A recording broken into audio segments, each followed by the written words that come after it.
আসসালামু আলাইকুম। Hello everyone. তো এখানে দেখো না আমি সকাল উঠে না হোমিওপ্যাথি ওষুধ কিনেছিলাম।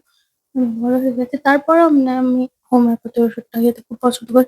মানে আমার যদি মনে হয় যে এটা আমার হোমিওপ্যাথিতে হয়ে যাবে কাজ আর আয়ুর্বেদিকে সেটার ক্ষেত্রে আমি অন্য ওষুধে যাই না। আর আমার আব্বুও কিন্তু অন্য ওষুধ খেতে দেয় না। আমি ছোট থেকে হোমিওপ্যাথি আর আয়ুর্বেদিক এগুলো খেয়েছি তো আমার ওইগুলোই বেশি হয়। আর আমি এখানে রেডি হয়ে গেছিলাম। আমি আগের দিন চুলটা ধুয়েছিলাম সেজন্য আজ স্নান করে রেডি হয়ে গেছিলাম। কারণ আমি চুলটাকে স্ট্রেট করতাম। বাট কি বলবো আমার মানে লাকটা মানে একটু খারাপ ছিল সেদিন কারণ সেই টাইমে আমার কারেন্ট চলে গেছিল। আর আমার চুলটা ঠিকভাবে স্ট্রেট করা হয়নি। আর এখানে আমি ফেক নেইলসটা কিনে নিয়েছিলাম হচ্ছে Flipkart থেকে। আর ওটা আমি আমার দাদার বিয়ে আর বউভাতের ওই টাইমে পড়বো এগুলো ডিসাইড করে রেখেছিলাম। বাট টাইমিং হয়নি। তো আমি সেইদিন পরে নিয়েছিলাম। সেদিন আমার দাদাকে আনতে যাওয়ার কথা ছিল। আর এই দেখো আমি একটু ঢং করছিলাম। তারপরে আবার ছবি তুলে আয়ান কিন্তু আমার কাছেই বসেছিল। ওকে বলছিলাম মানে গাড়ি কিন্তু পুরো খালি ছিল। তারপরেও কিন্তু ওই আমার কাছে এসে মানে করছিল।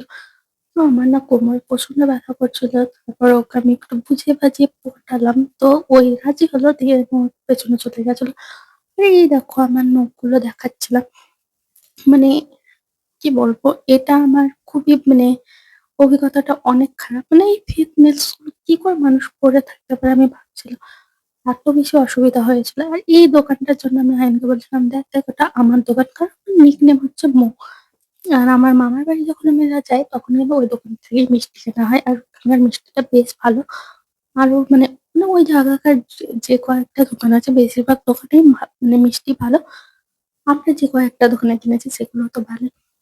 আমার এই নেলস এর কারণে আমার কি পরিমাণে মানে অসুবিধা হয়েছে তোমাকে বলে বোঝাতে পারবো না। আমি শাড়ি না খুব সুন্দরভাবে একাই পরে নিতে পারি। বাট না মেকআপ করতে পারছিলাম, না শাড়ি পরতে পারছিলাম। দেন আমার চশমাটা আমি পরিষ্কার করে ফেললাম। কারণ আমি বাইরে গেলে পরে ভালো মানে কোনো হয়তো যে কোয়ালিটির জামাটা পরি ওটা পিওর কটনের হয় না। তো সবসময় কিন্তু মোছা হয় না। তো আমি যখনই যাই তখন না কিন্তু ওটাকে ক্যারি করি।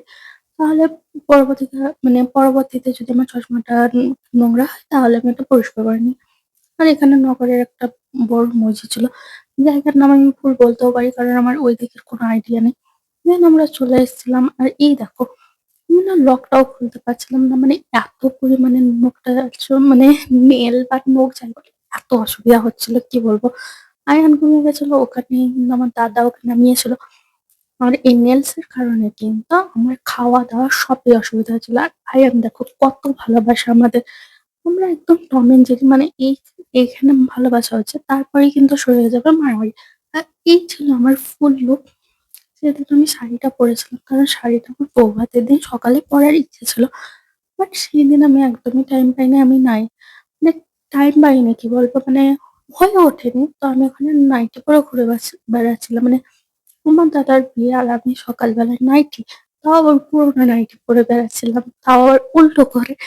মানে কি একটা অবস্থা যাতায়াত মানে এখনো ভাবলে একটু হাসি পাচ্ছে। বাট আমি তখন চেঞ্জ করলেও হয়তো পারতাম। করা হয়নি। তো আমি শাড়িটাকে ভাবলাম যে আজকে পরে নিই। তো পরে নিয়েছিলাম। আর এখানে আমি আমার চুলটাকে খুললাম। মানে আর্টিফিশিয়াল যে ফুলটা ছিল ওটা আমার দাদা এনে দিয়েছিল। তো ওটাতে আমি বান বানিয়ে দিয়েছিলাম। একদম সিম্পল ভাবে। তারপরেও এত সুন্দর হয়ে গেছিল। আমার নিজের মেকআপ কিন্তু আমি নিজেই করেছিলাম। আর এখানে এবার কিন্তু আমার দাদার সঙ্গে কথা বলছে। এই দেখো আয়ানের সঙ্গে ভালোবাসা থাকতে দেখো এক্ষুনি শুরু হয়ে যাবে আমাদের টম অ্যান্ড জেরি ওয়ালা ফাইট। মানে কি বলবো? ও ওই না একটু শব্দ করছিল। তো আমি বলছিলাম যে, "তুই কেন ভেড়ার মতো ভ্যাঁ, ভ্যাঁ করছিস?" তো ও এসে আমাকে মারা শুরু করে দিয়েছিল। সারাদিন আমাদের এইভাবেই ফাইট চলতে গেছিল। একটু ভালোবাসা, একটু মারামারি এরকম আমাদের সম্পর্ক। আর এই দেখো আমি জুস খাচ্ছিলাম। ১ম এ বলল খাবো না। তো আমি বললাম, "না একটা খা।" তো আমি ১ম এ ওকে খাইয়েছিলাম। দেন আমি খেয়ে আবার বললাম, "খাবি?" তো খেয়ে নিচ্ছিল। আর এই দেখো ওর ক্লিপটা কি এরকম মাথায় দিয়ে বসেছিল। আমাকে বিরক্ত করতে ও যেমন ছাড়ে না, আমিও কিন্তু ওকে প্রচন্ড বিরক্ত করি। মানে আমি বড় হলেও আমি ওকে কিন্তু একদমই বিরক্ত করতে ছাড়ি না। আর আমি হাতেরও ভিডিও বানাচ্ছিলাম। এই দেখো এবার আসছে ভালোবাসা দেখে। মানে কি বলবো? মারামারি হবে। এই ১ মিনিট পরে আবার দেখবা মেল হয়ে গেছে। আবার মিল হয়েছে, আবার মারামারি। দেন আমি একটু মানে আমাকে কিন্তু এই শুরু করে দিয়েছিল বিরক্ত করতে। তো আমি একটু বিরক্ত বোধ হয়ে গেছিলাম।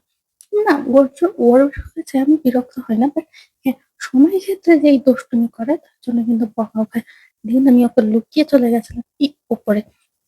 মানে উপরে ওকে নিয়ে যাইনি। কারণ উপরটায় না ঘেরা ছিল। মানে কি বলে না বাত দেয়া বা ঘেরা যেটাই বলে ওটা ছিল না। সেজন্য আমি কিন্তু ওকে নিয়ে যাইনি। আমি একাই চলে গেছিলাম। দেন একটু ভিডিও দেন কয়েকটা ছবি তুলে আমি চলে এসেছিলাম নিচে। আর এখানে আমি কয়েকটা ছবি তুলেছিলাম আর ওখানে ছবিগুলো বেশ মানে ভালো এসেছিল। আমার তো বেশ ভালো লেগেছে। বাট আমি এখনো ছবিগুলো কিন্তু কোথাও আপলোড করিনি।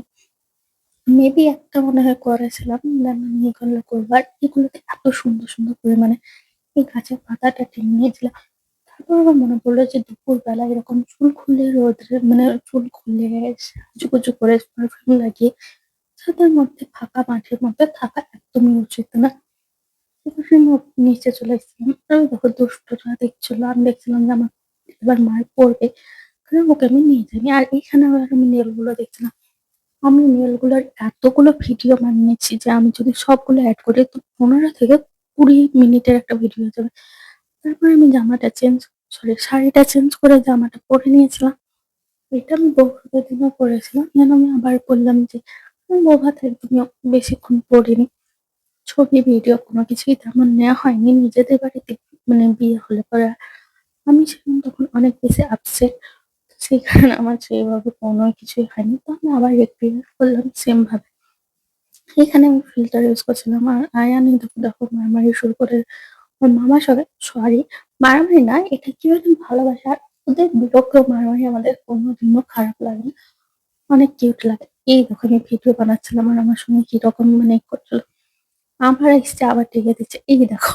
তারপরে খাওয়া-দাওয়া। আরে আমি খেতে পারি না কিছু, কিছু মানে মেয়েরা এভাবে কিভাবে নেইল গুলো লাগিয়ে থাকতে পারে। আর্টিফিশিয়াল নেইল বা নেইল এসেন্স কি বলে আমি সত্যি নামটাও জানি না। আমি মানে কি করাই? তো ঐরকম করে কিভাবে থাকতে পারে? আর আমার দ্বারা না খাওয়া-দাওয়া আমি মনে করছিলাম যে কতক্ষণে তুলবো, কতক্ষণ। এত মানে কিছু ১-২ টো হেভি ভাব লেগেছিল। তারপরে ভাবছিলাম যে বাড়ি যেয়ে করবো, বাড়ি যেয়ে করবো। দেন আমরা বাড়ির জন্য মানে বাড়ির উদ্দেশ্যে রওনা দিলাম। এখানে কিছু ভিডিও বানাচ্ছিলাম আর খাচ্ছিলাম হচ্ছে আয়ানের মার। কারণ ওই আমার কাছে বসতো সামনে আর আমি বসা নিইনি। কারণ ওই আমাকে ধাক্কা মেরে দিয়েছিল। আর আমার লেগে গেছিল অনেক মানে আমি অনেক ব্যথা পেয়েছিলাম। সেই কারণে আমাকে নিইনি। তার জন্য অনেক মারামারিও করেছিল। আর এখানে নেইল গুলো দেখো। সুন মানে একটু আধটু সুন্দর লাগার কারণে এত বেশি অসুবিধা হবে জানলে পরে আমি একদমই পড়তাম না। আর এটাই আমার লাস্ট টাইম। যদিও আমার বিয়ের টাইমে আমি করলে পরে ফেক নেলস পড়তেও পারি বা সিম্পল নেল পলিশ। আমি নেল পলিশ এইরকম কিছু পড়তে পছন্দ করি না। আমার মানে ন্যাচারাল যে নেলটা ওটাই ভালো লাগে। আর এইখানে দেখছিলাম এই দেখো বাঁশ যেটা মানে আমাকে মানুষ দিতেই থাকে। বাঁশ দেওয়ার লোকের অভাব নেই। তো ওখানে কিছু মানে বাঁশ দেখার কারণে আমি আবার করলাম। একটা ভিডিও বানিয়ে নিলাম। কারণ এটা সবাই খেয়ে থাকে। তো দেখিয়ে দিলাম। আর এখানে এসে আমরা কিছু গিফট অলরেডি আমার আব্বু মানে খুলে সব ভরে রেখে দিয়েছিল। তার মধ্যেও যে কয়েকটা বাইরে ছিল ওগুলো দেখছিলাম। আর রাত্রে বেলায় আমার মেকআপটা রিমুভ করছিলাম। আর আমার করার একদমই ইচ্ছা ছিল না। কারণ আই মেকআপটা আমার খুবই মানে ভালো লেগেছিল। আমি নিজেই করেছিলাম। আর আইলাইনারটা তো অসাধারণ হয়েছিল। তারপরেও তুলতে হবে। তুলে দিয়েছিলাম। তো আজকের জন্য এইটুকুই।